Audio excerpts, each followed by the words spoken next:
Bom dia para você aí de casa, muito bom estar com você novamente, que bom que você abriu esse vídeo, eu sei que você veio aqui por um propósito, que é estudar a Palavra de Deus.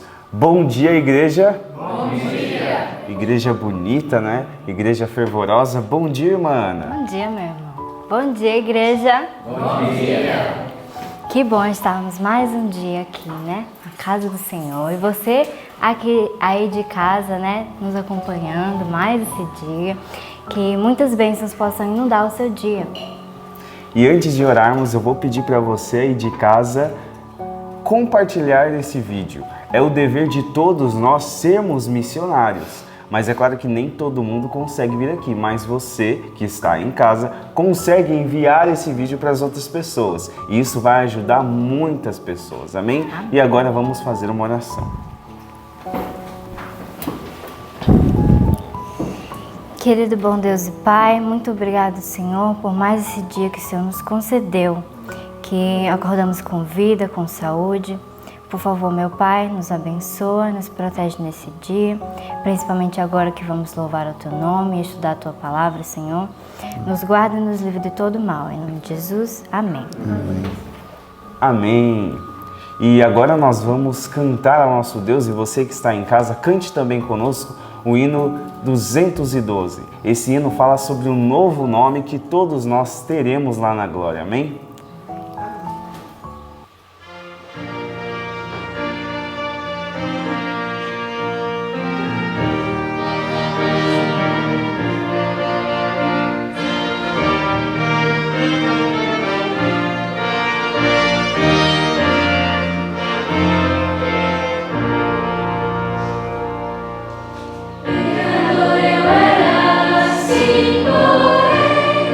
Graça me encontrei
agora chegou a parte mais especial. Eu amo essa parte. A gente vai decorar mais um verso. E já pode correr aí e pegar a sua Bíblia, se você ainda não sabe, abre lá no texto que é Efésios 5,16. Abre aí a sua Bíblia, eu vou dar um tempinho para você. Muito bem, Efésios 5,16. Eu vou contar até 3 e todo mundo vai junto, ok? 1, 2, 3. Efésios 5,16. Remindo o tempo, porquanto os dias são maus. Efésios 5,16. Efésios 5,16. Remindo o tempo, porquanto os dias são maus. Efésios 5,16. Efésios 5,16. Remindo o tempo, porquanto os dias são maus. Efésios 5,16. Amém. Que agora você possa ficar com esse estudo e que Deus te abençoe. Tenha um bom dia. Bom dia para você, louvado seja o nome de Deus. Hoje nós vamos ter uma programação especial.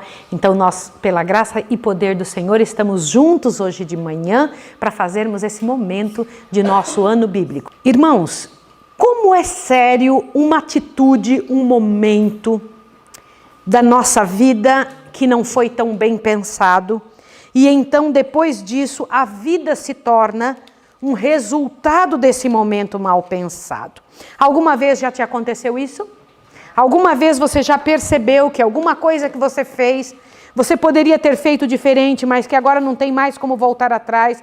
Você fica com as consequências dessa situação? É o que nós vamos ver hoje, nesse estudo que o Senhor Deus nos deu nessa madrugada, né? Depois da morte de Sara, Abraão casou-se com uma outra mulher chamada Quetura. Eu nunca me esqueço quando eu estava era adolescente, e a gente entra naquele momento do silêncio, da introspecção, e eu era a única menina entre os meus irmãos. E eu me lembro que eu ficava calada e quieta, meu pai dizia, o que tem essa menina? Aí os meus irmãos diziam, ela está com ataque da segunda esposa de Abraão, Quetura. E nós ríamos muito, né, lá em casa por causa disso. Eles sempre associavam um negócio com o outro. Então, quando os meus irmãos diziam isso, eu me lembro que, como eles faziam essas associações, acabamos lembrando Quetura, esposa de Abraão, e agora você também não vai mais esquecer, tá? A esposa que Abraão contraiu núpcias depois da morte de Sara, com ela ele teve vários filhos. Agora deixa eu comentar uma coisa com você muito séria. Que interessante que Abraão, antes de sua morte, separou estes filhos de seu filho Isaque. Porque ele sabia que estes filhos não eram herdeiros da promessa e poderiam dar problemas. Agora, às vezes eu fico pensando, onde estão estes filhos? Aonde estão eles? Quem são os descendentes do pai da fé? E onde estão os descendentes do descendente do pai da fé? Algumas vezes eu sou levada a pensar sobre isso. Eu me lembro do pastor Assad Bechara, esteve nos visitando uma vez, quando ele fez semana de oração em nossa igreja, e ele ficou hospedado lá em casa, e aí nós pudemos sugar da cabeça dele. Uma das coisas que eu perguntei para ele foi sobre isso, e ele disse, não só estes, Maísa, mas os filhos de Salomão, que Salomão teve com a rainha de Sabá. Eu falei, ele teve filhos? Teve.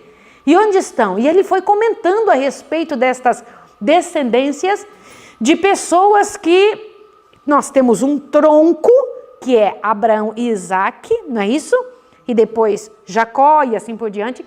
Mas houveram outras pessoas que saíram dali, que fazem parte de alguma forma, por isso foram registradas na Bíblia, como filhos do povo de Deus, mesmo que ninguém tenha ouvido mais falar nada a respeito deles. E eu queria comentar a vocês como nós vamos ouvir e falar de pessoas no céu que vocês nem imaginam. Tanto é que depois dos evangelhos feitos, o Senhor Deus comenta, se todas as coisas que tivessem sido feitas, tivessem sido registradas, não caberia no mundo tantos livros.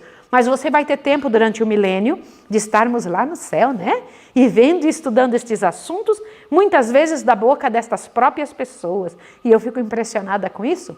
Eu imagino quando a gente começar a falar, gente, vocês lembram que Abraão casou-se com Quetura e quem sabe um dos filhos, se ganhar a salvação, falar, eu sou um deles. E então nós sabermos como foi essa estada com Abraão no tempo dele velhinho. Ele tinha quase 175 anos, né? Quando estas coisas aconteceram e morreu com 175 anos. E os descendentes de Ismael?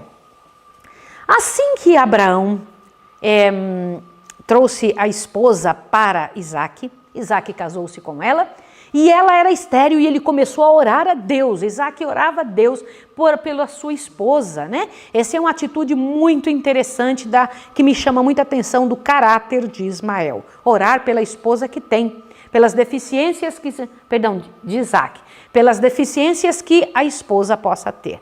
E quando Isaque estava orando, ela engravidou, não foi isso? E havia uma briga dentro da barriguinha dela.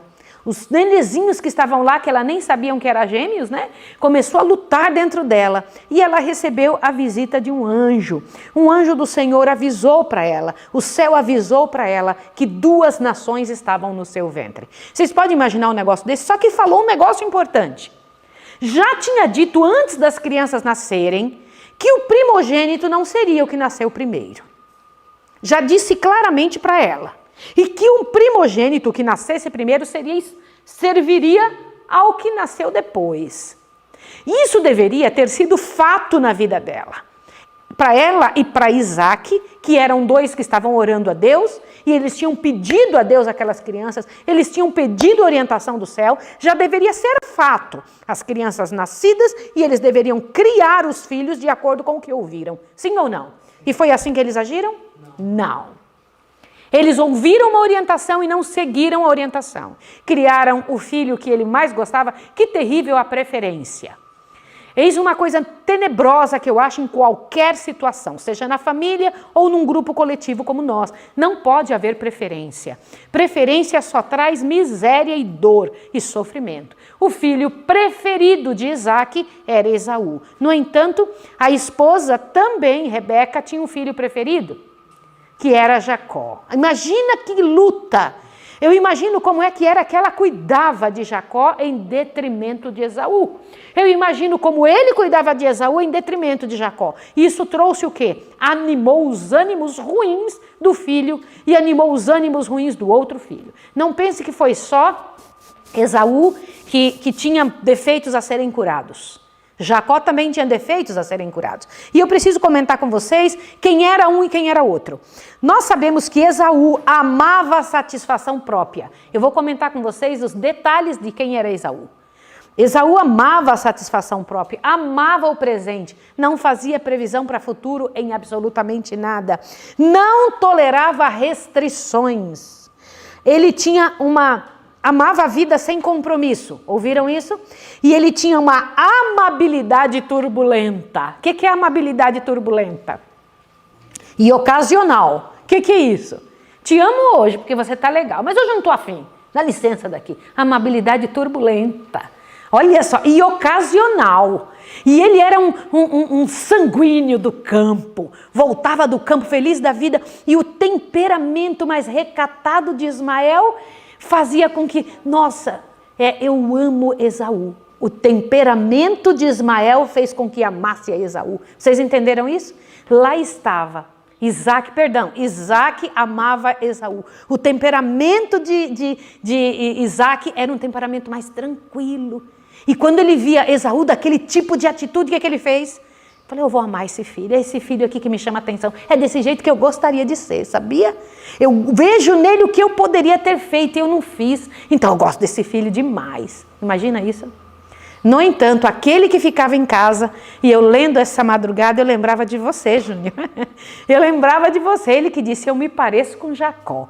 Gostava das coisas mais simples, com esmero e detalhes. Vou falar para vocês quem era Jacó. Jacó era ponderado, diligente, cuidadoso, pensava no futuro, paciente perseverança. O que é uma paciente perseverança? Eu gostei desse termo, paciente perseverança, né?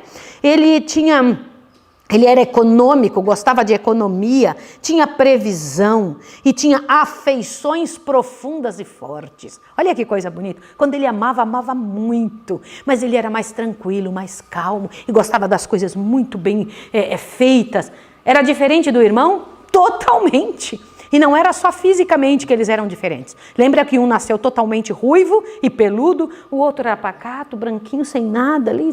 Imagina a situação. E cresceram os dois. Mas quem foi criado como primogênito? O que nasceu primeiro e que o anjo tinha dito que não seria assim. Agora presta atenção que você vai ouvir aqui. Gente, o que era a primogenitura? Era o direito de ganhar dobrado as bênçãos da casa e as bênçãos de Deus. As bênçãos da casa. O filho primogênito era respeitado pelos outros irmãos na ausência do pai, como se fosse o próprio pai. Se o pai faltasse, morresse, esse primogênito era respeitado pela viúva como se fosse o próprio marido. Ele ganhava dobrado, porque se os outros filhos precisassem, aliás, ele tinha que fazer isso. Levar a oferta por todos os irmãos. Ele tomava o lugar do pai. Então ele precisava dobrado de bens e ovelhas e o que ele precisasse levar para Deus. Ele levava dobrado. Imagina, agora presta atenção. Mas ele também era responsável por restringir toda a sua vida. Te assusta aqui, ó. Olha o que eu vou dizer para vocês. No caso em que, no parágrafo que começa, devido à sua indiferença para com as bênçãos e preceitos divinos, Esaú nas escrituras é chamado de profano. Eu queria que você encontrasse esta parte. Acharam? Aliás, volta um pouquinho. A parte que eu preciso falar sobre a primogenitura está: as promessas feitas a Abraão, confirmadas a seu filho, eram tidas por Isaac e Rebeca com o grande objetivo de seus desejos e esperanças. É lá na primeira página, praticamente. Aí no finalzinho, eu vou ler para vocês o que é a primogenitura. Olha o que dizia. Aquele que recebia a primogenitura espiritual, achem isso, devia ser o sacerdote de sua família, e na linhagem de sua posteridade viria o Redentor do mundo. De outro lado, havia obrigações que repousavam sobre o possuidor da primogenitura. Quais eram? Te assusta agora. Aquele que herdasse suas bênçãos devia dedicar a vida ao serviço de Deus.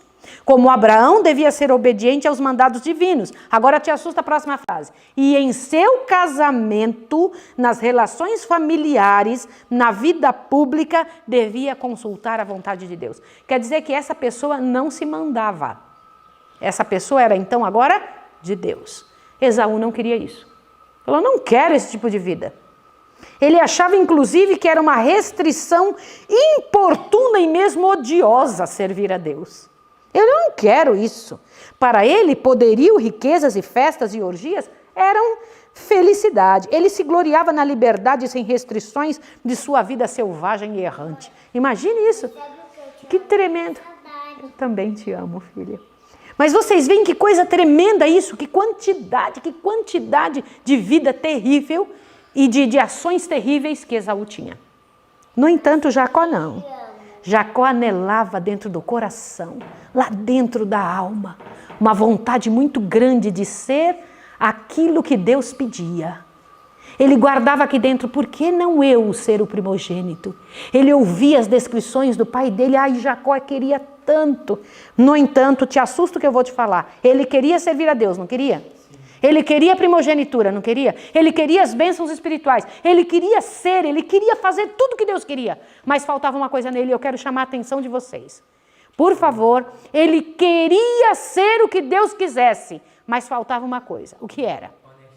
Ele não tinha conhecimento experimental. Eita, gente! Ele não tinha conhecimento experimental de Deus. E isso não ajudava ele. Ele até tinha vontade de fazer a vontade de Deus, mas não tinha o quê? Ele não tinha conhecido Deus, ele queria fazer a vontade de Deus sem conhecer a Deus, não tem como. Vocês estão entendendo por que os cursos dessa casa aqui não podem ser online? Não tem como ser online. É preciso treinar aqui dentro a conhecer ao Senhor. É preciso compreender. Observa isso aqui agora, olhem bem. Com um anelo secreto, escutava tudo o que seu pai dizia com relação à primogenitura espiritual, era Jacó. Entesourava cuidadosamente o que aprendera de sua mãe. Dia e noite o assunto lhe ocupava os pensamentos, até que se tornou o interesse absorvente de sua vida. Que coisa linda! Ele só pensava nisso. No entanto, olhem bem, mas, conquanto Jacó assim estimasse as bênçãos eternas mais do que as temporais, não tinha um conhecimento experimental do Deus a quem ele venerava. Seu coração não se havia renovado pela graça divina. Entenderam isso? Filhos, olhem o que a gente tem que pedir. Nós queremos servir a Deus, queremos ser missionários, queremos servir ao Senhor. No entanto, essa é só uma vontade. É só um desejo, é só uma decisão. Para que essa decisão se torne realidade e ação verdadeira, é preciso ter um conhecimento experimental de Deus. Peça isso. Fala, Senhor, eu quero isso que faltou a Jacó. Eu quero isso na minha vida. Eu preciso disso, Senhor, em nome de Jesus. Trabalhe em mim, me dê isso. Você que está em casa, corra, peça a Deus. Ajoelhe-se. Assim que terminar esse momento aqui, clame a Deus até conseguir. E Deus dá. Deus concede. O maior desejo de Deus é que tenhamos isso. E vocês sabem que, como Esaú era condescendente consigo mesmo, ele gostava de satisfazer o apetite. Veja que coisa séria. Gente, eu preciso que vocês pensem nisso. Não lhe foi restringido o apetite, portanto, ele não aprendeu a restringir suas paixões. Foi isso ou não foi? Irmãos, olha que sério, como o apetite está intimamente ligado à capacidade de vencer pecados, de vencer o próprio eu. Isso é sério ou não? Era um que não suportava ficar com fome. Ele dizia, eu quero comer agora e acabou. E nós já sabemos o que aconteceu, né? Isaac sabia que não era a primogenitura que deveria ser dada a Esaú, sabia ou não? Sabia. Mas o que foi que ele fez? Aliás, Isaac tinha outro problema, além da preferência com esse filho, além de tentar burlar as coisas e fazer do seu jeito. Vocês se lembram quando ele chegou numa outra nação, e quando ele chegando nessa nação, a esposa muito bonita, o que foi que ele fez? Espera aí, o mesmo pecado que quem tinha feito? O nome disso é pecado por herança. Pecado por herança. Aliás, eu gostaria que você procurasse aqui no nosso canal, onde você está assistindo.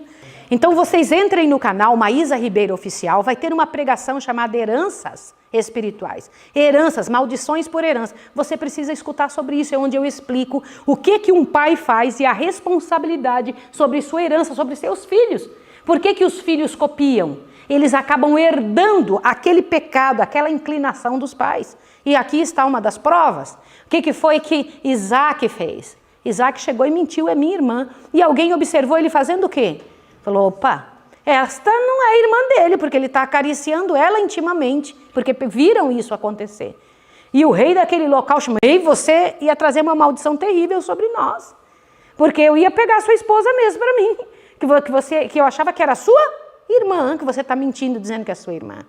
E você se lembra de uma outra situação que aconteceu ali, quando nós estamos estudando o capítulo da Bíblia, sobre os poços que foram fechados. Vocês lembram disso?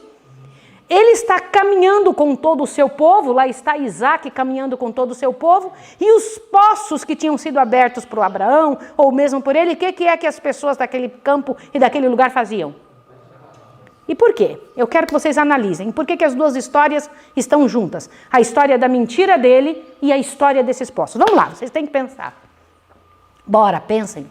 Por que Deus mandou registrar essas duas coisas juntos? Na terra de Abimeleque estava acontecendo isso. Bora. Por que eles brigavam por causa da água? Por que é que tinha essa necessidade? Eu vou comentar uma coisa com vocês. Toda vez que nós damos abertura para Satanás, nós estamos chamando Satanás para dentro da nossa vida. E quando Satanás vem, ele só vem para quê? Mentir, roubar e destruir. Ele vem para matar, roubar e destruir. Essa é a ação de Satanás. E quando você faz e toma uma atitude que é dele, ele vai entrar naquela sua vida. Olha que coisa séria. Vocês sabem que todo pecado de adultério, todo pecado de mentira, todo pecado é pecado diante de Deus. Mas o que isso ocasiona? Estão relacionados com o quê? O pecado da mentira, quando você mente com alguém, você está enganando a pessoa. Você está burlando, você está tirando da pessoa a oportunidade da verdade. O que foi que ele recebeu em troca?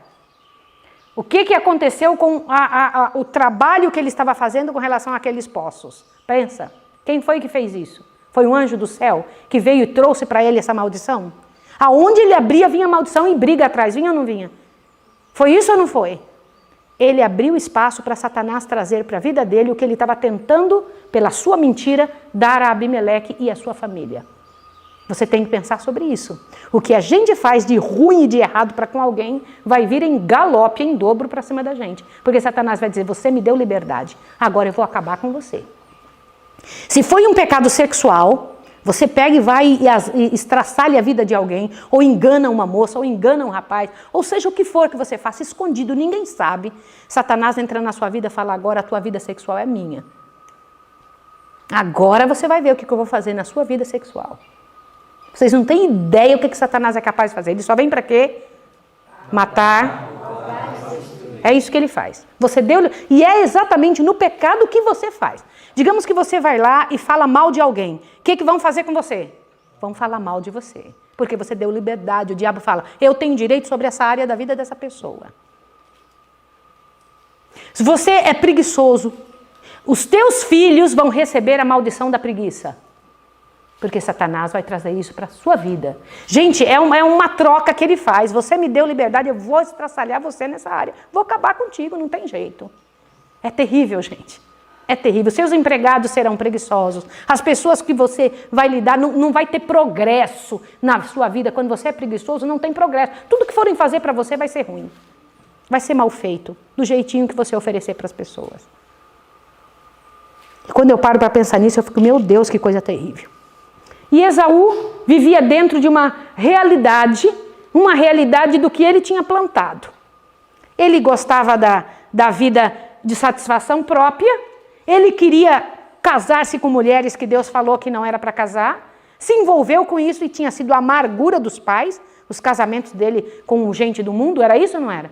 E ele não estava nem aí, a vida espiritual para ele não tinha nenhum tipo de atração. Um dia ele chega da rua, cansado, e o irmão está fazendo um guisado de lentilhas. Aliás, lentilha nem é tão gostoso assim, mas era uma tal de lentilha vermelha, né? Um guisado vermelho, e Isaac, que Jacó fazia comida cheirosa, Isaac achava cheiroso, Rebeca achava cheiroso, todo mundo gostava, não era isso? Raquel, todo mundo gostava, todo o planeta inteiro gostava, a família, todo mundo gostava. Agora te assuste. Lá chega Esaú da rua morto de fome. Me dá um pouco aí. Ele fala, só se você me vender o teu direito de primogenitura. Eu não entendo Jacó. Como é que ele queria comprar algo que já era dele? Ele também não acreditava no que Deus tinha dito para os pais. Aí o outro falou, que me serve primogenitura se eu estou a morrer de fome? Ele não tinha aprendido a dominar-se. Aí ele falou, me daí, daqui que eu vou comer e acabou. Encheu a barriga e saiu feliz da vida. Um alívio tremendo. Falou, ainda bem que eu não tenho nada a ver com esse negócio de primogenitura, que só é um problema na minha cabeça. Pode ficar, fica para você. Você até parece mais com isso, pode ficar. Tal. Só que, passados uns dias, Isaac estava velhinho já, falou, eu tenho que resolver essa situação de abençoar meu filho que eu amo. Mas eu vou fazer escondido, porque se eu for fazer do jeito certo, minha mulher vai brigar, porque minha mulher sabe que era para outro filho que ela gosta. Então eu vou fazer escondido. Vem cá, Esaú. Esaú, meu filho. Vai na rua, caça um bicho bem bonito e traz aqui e faz um guisado gostoso para mim. E aí eu vou te abençoar. Mas faz isso, entre nós dois. A esposa estava ouvindo.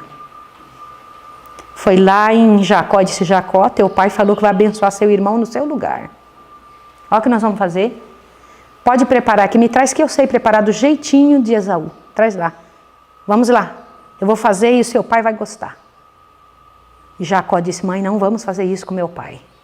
Não, mãe, não faça isso. Vamos sim. Pode deixar que caia sobre mim isso. Eita, que nossas palavras são um problema terrível. Você falou, você recebe. E aí ele falou, mas como Como, mãe? Se eu não sou peludo igual meu irmão, meu pai vai ver e vai ser terrível meu pai sentir que eu estou enganando ele. Deixa comigo, meu filho. Deixa essa afronta comigo. Pegou e foi lá, pegou a roupa de Esaú e botou em Jacó. E disse que a roupa tinha o cheiro do campo. Eu fico pensando que roupa era essa, né? Com cheiro de campo. Sei não, né? Que tinha cheiro nessa roupa. E ainda pegou e colocou o quê nas mãos dele para parecer peludo. Olha, gente, imagina. Parece Hollywood aí, não é? Olha só a situação. E lá foi Jacó. Meu pai, já trouxe guisado. Meu filho, quem é você? Sou Esaú, teu filho. Ele estava abrindo a porta para fazerem o quê com ele? Ele estava enganando. Estava abrindo portas para fazerem o quê com ele? Enganar. Vocês vão ver para frente como ele foi enganado. E muitas vezes.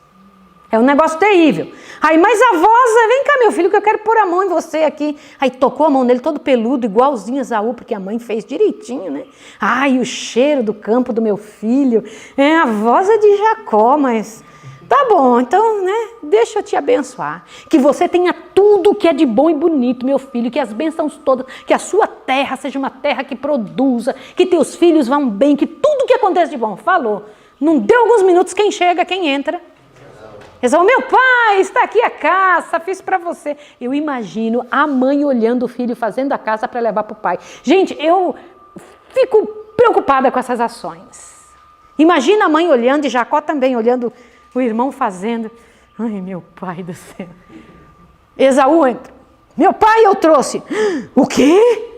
Não, eu já te abençoei, você já esteve aqui. Não, eu não estive aqui, pai. Imagina Esaú dizendo, paizinho, o senhor está velhinho, paizinho, é eu que estou aqui agora. Não, teu irmão me enganou, só sobrou essa bênção, ó. Quando você plantar, vai ser difícil colher. Você vai ser servo do seu irmão. Ele, o quê? Isso eu não quero. Aí, o que surgiu no coração dele? Me dá minha primogenitura, vou matar meu irmão. Só sobrou para ele o resto. Não, meu pai disse que chorou amargamente. Mas ele chorou não por causa da primogenitura. Ele chorou pelo quê? Pelo quê, irmãos? Deixa eu comentar uma coisa com vocês. Entristecia-se por causa dos resultados de seu pecado, mas não pelo próprio pecado. Era isso que acontecia com Esaú. Agora te assuste. Era errado Esaú comer quando estava com fome? Responda. E o que ele estava querendo comer? Era um negócio errado ou era vegano? Responda. Lentilhas? Era totalmente vegano. Um guisadão de lentilhas. Ai, parece delicioso, não é? Não tinha nada de errado em comer quando está com fome, principalmente que era uma comida boa. Qual foi o pecado de Esaú?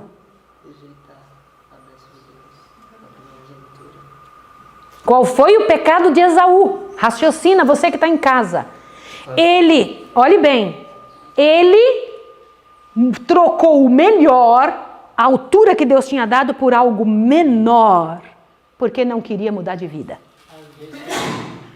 Oi? Ele trocou umas bênçãos momentâneas terrestres pelas bênçãos do céu que é eterno. Sim. Fez pouco caso, né, da bênção que Deus tinha prometido já desde Abraão ali, o Isaac, a Sim. Rebeca acalentava isso e Esaú comparou esse contrato comigo. Muitas pessoas pensam que o erro dele foi comer. Não foi comer. O erro dele foi atitude. Olhe bem o que Deus está te chamando para um trabalho assim, só que tem. Esse aqui é o bônus, mas tem o ônus. Tem a dificuldade para chegar lá. Ele não queria dificuldade, ele queria a posição sem a dificuldade. Me dá aqui a posição, mas eu não quero nada que seja de difícil para... Ele não queria dominar-se. Ele não queria entrar na situação de verdade e nem queria o grande trabalho que daria ser um primogênito de verdade no meio do povo. Ele não queria isso. E vocês têm que pensar sobre isso. Isso é muito sério. O grande pecado de Esaú acaba sendo o pecado de muita gente hoje. Muita gente hoje. Vou dizer uma coisa para você que diz aqui no livro. Multidões vivem para o presente sem qualquer pensamento e cuidado pelo futuro. Como Esaú clamam, comamos e bebamos que amanhã morreremos. São governados pela inclinação e, de preferência, a praticar a abnegação, renunciam às mais valiosas considerações. No caso em que uma destas deve ser abandonada, ou a satisfação de um apetite depravado, ou as bênçãos celestiais prometidas, somente o abnegado e temente a Deus prevalecem as exigências do apetite. e Deus do céu e o céu são virtualmente desprezados. Agora presta atenção. Quantos, mesmo dos professos cristãos, aderem a certas satisfações que são prejudiciais à saúde e que embotam as sensibilidades da alma? Quando se apresenta o dever de se purificarem de toda imundícia da carne e do espírito, aperfeiçoando a santidade no temor de Deus, escandalizam-se. Veem que não podem reter essas nocivas satisfações e ao mesmo tempo alcançar o céu. E concluem que, visto ser o caminho da vida eterna tão estreito, não mais andarão nele. Gente, isso aqui me faz estremecer. Agora o pior é esse restinho. Ouça isso aqui. Multidões estão a vender o seu direito de primogenitura pela satisfação sensual. A saúde é sacrificada, as faculdades mentais enfraquecidas e perdido o céu.